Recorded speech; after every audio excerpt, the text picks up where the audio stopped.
How many of you know about what the access is for spinal cord stimulation in this state? Extremely limited, one of the worst in the country, despite level 1 evidence published in the last 3 years. So for instance, the sweet irony is I can put in spinal cord stimulators. Could I get one? No, because my insurance will not cover it. So we need to be politically active to change that. So wherever you are, you need to know what it is. And what it is this year is not what it's going to be next year or the year after. So pay attention and keep focused. The other thing, I'm at the University of Washington, which is kind of the descendant of the oldest pain clinic in the world. We see both patients from our system and then patients from all over the place. So if you talk with the fellows who work with us, most of the stimulators they have seen come from outside of our system. And they come from outside of our system because they're not satisfied with their pain control. So what you heard before about patient selection and your outcomes really matter.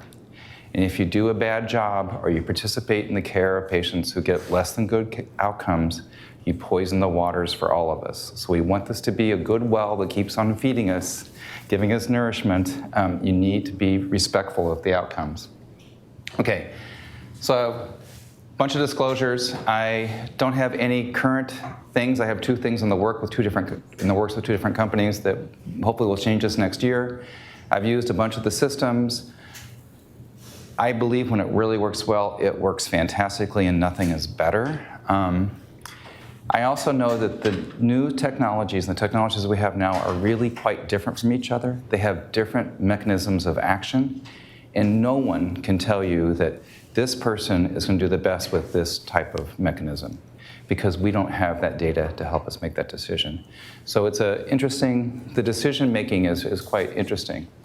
I have not placed DRG stimulators because of interesting UW politics, and I have not used new Vectra stimulators. What is the goal of the trial? The first thing is to kind of say, is spinal cord stimulation an option for this patient?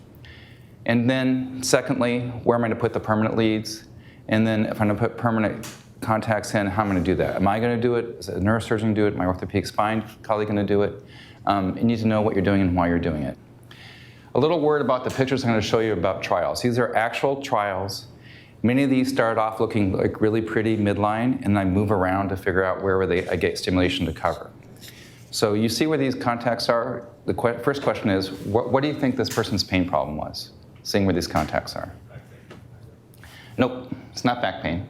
So there's T12 down there where the needles are. We're way up high. Anybody have any idea? Yes? That's a good guess, but it's a very midline and bilateral, so probably not.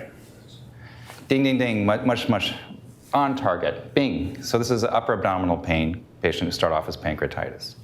So where you target matters quite a bit. And the truth is that some of these things aren't very well worked out. So we don't know exactly where to target for upper abdomen. You kind of target around and play around. So it's quite interesting. This guy got great stimulation with this system. However, no pain relief. I changed him to a different mechanism of action. Fantastic. Pain relief, tapered off all of his opioids, completely happy. So interesting little thing about trialing. You should play with it. So in general, success is defined as 50% reduction in pain, and it's a really big predictor of not doing well. If you get less than 50% pain relief, not worth going forward. And know that your patients believe the stimulator is going to work, so they will sometimes tell you, it's more than 50%, doc, I really want this. You need to really be convinced that that's true. That's why it's really great if you have talked to them about in advance about just reporting the outcomes in an accurate manner, and also thinking about what the functional outcomes you're going to look for during the trial, so you know that they really are doing better. Like they're not using their PRN opioids, or they've stopped using their opioids, or they used to be able to walk to the mailbox, now they can walk down the road and then come back to the mailbox and get their mail, or whatever it is. So functional outcomes at the same time really make a difference. I don't like 50%. I want patients to tell me, this is the best thing I've ever done for my pain control. I'm doing more than I've ever done. I want it to be a home run. Because over time, often, no matter what we say, no matter what the recent trials might suggest to you, that things change. Disease progresses, things happen. You want to have some cushion. So if you hit it way over the fence, and then you lose 10 feet, it's still over the fence. So you want to make sure you really don't just barely clear the threshold. So there's much variation in how we do the trials. So some trials are really quick and easy, boom, boom, over and done in just a very few minutes. Some of them are really, really challenging. The challenges can come from the patient, from the anatomy, that kind of stuff. You don't want it to be because your technique is bad, right? You want it to be something that that additional training isn't going to overcome. And you need to know in advance who's going to be tough. Like I knew in advance this was not going to be easy, right? So you need to plan ahead. I asked for extra time when I was booking this case for some reason. So generally during a trial, temporary leads are placed. And it's anywhere from 1 to 3 leads, sometimes even 4. With traditional stimulation, you want to make sure you're able to stimulate the painful area. For high frequency, it's laid out where you go. I use more leads of separate pain sites, or if I can't get coverage with just 2. And then the temporary leads are what people usually use, which is percutaneous temporary leads thrown away. There was a technique that was popular for a while of doing implanted leads with extensions and then throwing away the extensions and implanting the permanent device, or just opening back up and taking everything out. That is not in favor much anymore. For one thing, there's two problems with it. One is increased infection risk, and second, increased chance of getting implanted and then having it not work, because patients felt like, well, I've already had surgery, might as well just go ahead and have the device put in. So during the trial, I give very explicit directions to my patients. No BLT. And it's not bacon, lettuce, and tomato. It is bending, lifting, and twisting. The worst thing is a Saturday night fever kind of move like this, or the opposite, the windmill kind of thing. That really makes leads move. I want the patient to try a bunch of programs in conjunction with the rep from the company. They have a way they want to do it. I let them do it the way they want to with some guidance as needed. And we really need to stay in close contact with them, make sure things are on track. If they're not getting pain relief early on, you need to think about re-imaging and making sure the leads aren't somewhere you don't want them to be. And then figure out how you're going to judge the outcome. Is it going to be 50%, 75%, whatever, function, that kind of stuff. The other thing to remember is the leads can be hooked up to anything. And these really are different mechanisms of action. So if 4 or 5 days in, they're telling you, yeah, this is helpful, that's not good enough for me. So I look the rep directly in the eye. What else can you do to make this better now, or else we're moving on to somebody else? And then I pick a different mechanism of action, invite the other company in, have it hook up, and often it is different. And it feels different to the patient. You don't have to have a single commitment.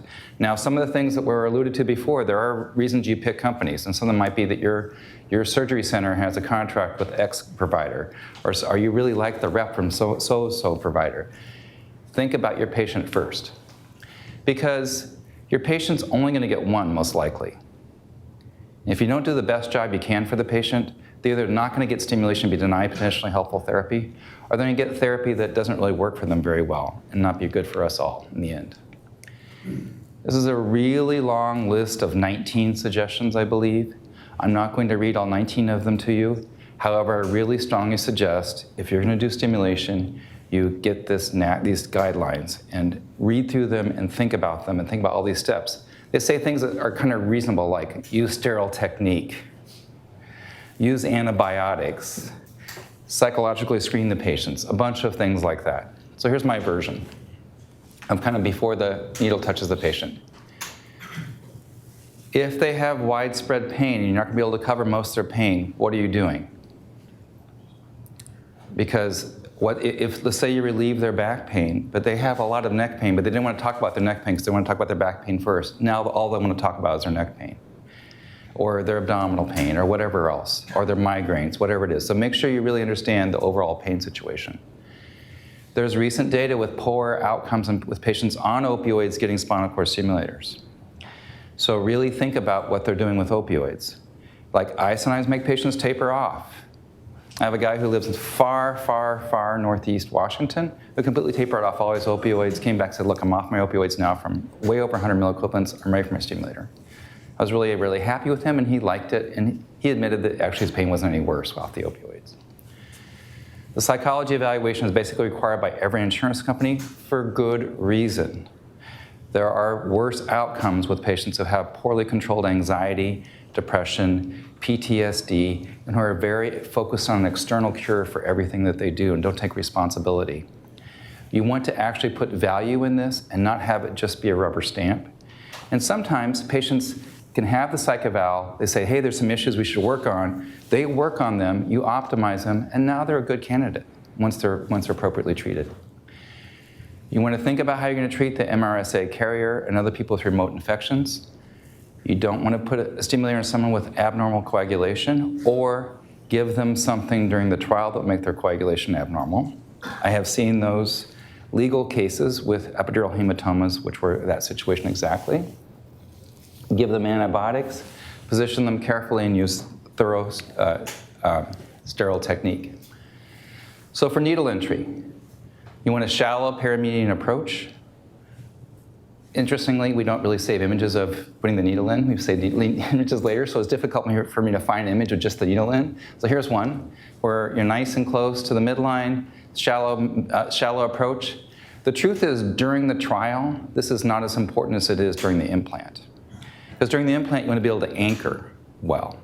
If the trial is really difficult for some reason midline, you have to come some bizarro angle. As long as you can get the lead to go straight up the middle, it doesn't matter so much during the trial. But during the implant, you want something like this for the approach. So the standard teaching is kind of start the pedicle below. It depends on the thickness of the patient. If they're a really thin patient, you have to be that far away. If they're a thick patient, you start that, you're going to still be going a very, very steep angle because they're really thick. So I typically touch the superior part of the lamina below, walk it over to the edge, and now switch to loss of resistance. And I use saline. And I use saline not in the celebratory manner, oh, I found the epidural space and empty the syringe in. That is not the goal of the loss of resistance syringe. The loss of resistance is say, I feel resistance, I feel a change. You don't need to inject a bunch to feel that. It's good to be slow with this little part. You can go really fast until you get to you're engaged and you're advancing. Take your time. It's a big 14-gauge needle. CSF really flows very well through that. In case you're curious, that's the intrathecal trial. We're not doing that with this. So go slow for that millimeter or two that really counts. And if you're not sure, check. You can check by advancing a lead blank, advancing the lead, checking a lateral view, checking contralateral oblique, whatever. There's lots of different techniques people use. But go slow with that little part and take your time. Sometimes it's difficult to get in, and you have to kind of play around. So you can use the same entry point and pull back and try a different place, the exact same level. If they're a thin person, you can come back and you actually go the space above if you've got enough needle to do that. If you use a curved introducer needle, you can curve a different direction. You can aim it down. You can do all kinds of things and be creative. But get re-engaged with ligament and flavum and then go do that slow part. But do that re-engaging part fast and have a plan of how you're going to go forward and do that. If for some reason the opposite side's not available to you and you're trying to put a second lead in, you can go in the exact same level right next to your other needle, as long as you're careful not to hit the existing lead with your needle. So once you're in, you put it where it needs to be. And where it needs to be is either prescripted based upon the patient's, if you're using a Nevro system, or based upon the patient's feedback to you with where they feel stimulation. So the first thing is you don't want to ever see your fingers on the screen. I think our radiology colleagues can tell us that's absolutely true, right? So move it up so the needle at the very, very bottom. Put your hands down low on the needle so you don't hold it like this because these fingers will be right in the way. Hold it like this, you're out of the way, have nice firm grip, and then advance. Advance in a live fashion. The hand closest is the one that it moves it in. The hand back here is the primary steering hand. The two together can steer, but this one's the one that's mainly driving and directing. Only advance if it's headed where you want to. I see so many trainees say, well, it's got a little curve to the tip, so if I'm off to the right, I'll just steer it back to the left. No, no, no, no, no. If you want to go midline, don't advance unless it's headed midline. Unless you've been there multiple times, you can't get in, you want to try to get around that obstruction. You're overtly planning to do that. Don't think I'm going to wander off over here, then come back over here, because you'll end up not in the posterior part of the epidural space where you want to be. So that straight path is the best path for sure. Sometimes changing stylettes helps. If it's tough, if you really tried everything you can think of, if you're in the epidural space and you're in some place that looks reasonable, what you usually do, try it because sometimes position will change, and know what your target is before you start. So have an idea in your head about where you're going to go and what you're going to do.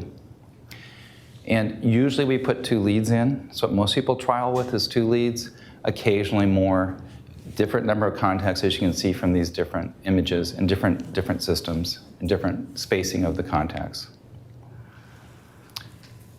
So if you're doing traditional stimulation, you definitely need to trial it and see what it's like. And then you reposition the leads to get the best coverage possible. And that can be up, down, to the left, to the right. And the goal is to cover as much of the pain as you possibly can, hopefully with some redundancy.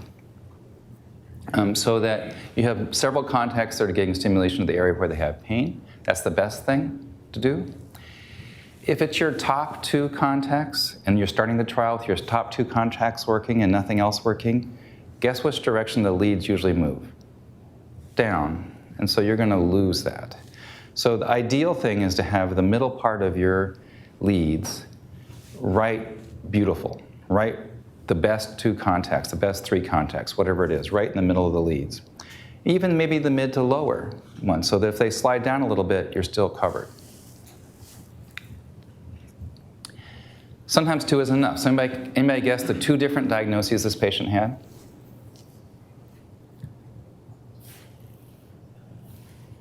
He had prior spine surgery, so persistent pain following spine surgery, and he had peripheral neuropathy. And interestingly, back to the indications for spinal cord stimulation, his insurance company would not cover spinal cord stimulation for diabetic peripheral neuropathy. So I had to be very finessing with the way we worded our visits and what we were talking about and why we were putting leads in like this to cover things. So very, very entertaining. Okay. So very early on, you can glean a lot from how things are going, right? If you put the skin wheel in, the patient's acting like you're torturing them and going to kill them, it's not a good sign, just so you know. If you put the leads in what looks like great position and they feel it every single place but where you need it, that's also not a good sign in general. If the patient hates the sensation of stimulation, probably not a good sign for traditional stimulation. If you put it in and the second you turn it on, they're like, oh, wow, I like that. That is a good sign. But do I care about that so much in the room? Not really, because the goal in the room is to get coverage, not to have pain relief. Pain relief comes later over time with programming. After you have the leads where you want them to be, you need to secure them. And so you want them to stay put during the trial, right? You carefully remove the needles and the stylets, and then you secure. So as you're removing the stylet and the needles, if the lead goes up a little bit, you can always pull down. Once the needle and stylet's out, it's really hard to push that lead in further. So it's better a little in than out, the opposite of what Strick's mom told him. I think it was about something slightly different. Some people suture. There's one little study showing that if you suture the skin during the trial, the leads actually move more because every time the skin moves, it kind of pulls it with it. I use a stay fixed dressing, and I take final images after I have the dressing in place, and that's what I do. And sometimes we end up positioning different places than you would think about. So this is a high-frequency trial with the patient with neuropathy. It's down a contact or 2 lower because there was some suggestion that might be better. And of course, I ended up using the traditional 9-10 inner space. Didn't matter for this patient, but I wanted to make sure I had options for this patient. Trial instructions, and these are also weird lead placements on purpose, but that's a different story. So the instructions to the patient are, try a bunch of programs, stay in touch with the rep, call us for problems, take care of the leads, this is your only trial. Don't bend, lift, or twist, I tell them, until they can tell it back to me what they're not going to do. Keep the dressings dry. Test the stimulation with activity. You don't have to do it on the day of the trial lead placement, but starting the next day, think about activity you can do that does not involve bending, lifting, and twisting. Walking, going on the treadmill, not swimming, not a good one, but lots of other things. A lot of people will use medications on a PRN basis. They can be muscle relaxants, be all kinds of different things. I tell them, make it really PRN. If you're not having pain, don't take those medications. And I do not prescribe opioids for procedural discomfort during the trial. What do you do if it, quote, helps, but it's not really dramatic? So first thing is you may want to make sure you know where your leads are. So you x-ray and you confirm. Think about hooking up a system with a different mechanism of action. And then kind of talk with the patient more about this. So is the pain you're having now the same pain you had before? Is this some kind of different pain? Is it procedural pain? Is it the fact that you're now walking further than you have in the last 3 years and you're feeling like your muscles are aching? Like, what is it? Do you like the sensation of the stimulation? Do you notice positive things? Is it just annoying to you? Are you freaked out about the idea of something foreign being in your body? Like really kind of, if they're not enthusiastic, find out why that is. And see if those are overcomable, surmountable issues, or if it's really an ongoing thing that you're going to be stuck with. So if it's a home run, you're moving forward, you really want to make sure you know where the leads are before you take them out, and then decide how you're going to move forward to the permanent implant. If the trial was really, really difficult and you felt lucky to get there, maybe you should send it to one of your neurosurgery colleagues to place a paddle lead. In fact, send it to your neurosurgery colleague to place a paddle lead. If you felt like you were lucky, because luck is not a good way to go to the operating room.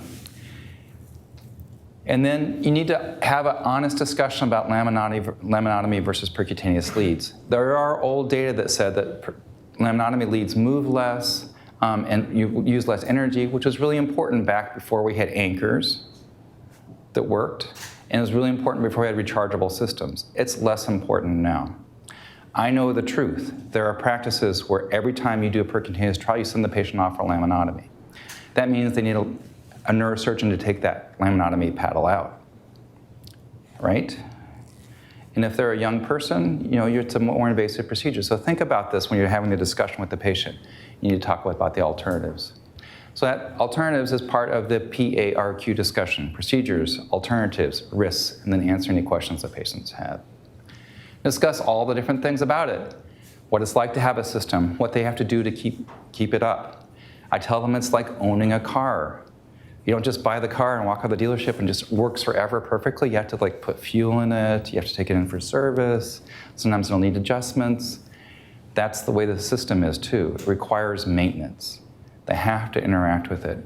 The patients who often come to see us 2-3 years later will tell me they had one reprogramming session after the stimulator was placed, and then they didn't bother doing anything much with it. That after a while they didn't like it so much, they just kind of left it like that, having no idea that they had thousands of options for programming, for changing things, and they just kind of left it like it was. So you need to understand this is an interactive system. And talk about MRI and restrictions. And the truth is that that really nice grid that you were shown about MRI stuff, that changes every year. Literally every year that's going to change. So you need to make sure you're telling the most current data with the thing you're planning on implanting, the MRI. And talk about other treatment stuff. So when you're doing a trial, you should always have a plan B. I'm going to go higher and I'm going to go up lower. Am I going to do something I wasn't really thinking about doing beforehand? Should be persistent because this is your patient's likely only trial. So think about in advance what your strategy is for all these different things that come up. Because they all will come up at some point. If you do enough stimulation, you'll have issues. You'll have issues with patient cooperation. You'll have technical issues. I've had a C-arm stop working. Really a bad time to have a C-arm stop working because you can't do it without it. So think about those things and have a plan and be creative because it's really your patient's future.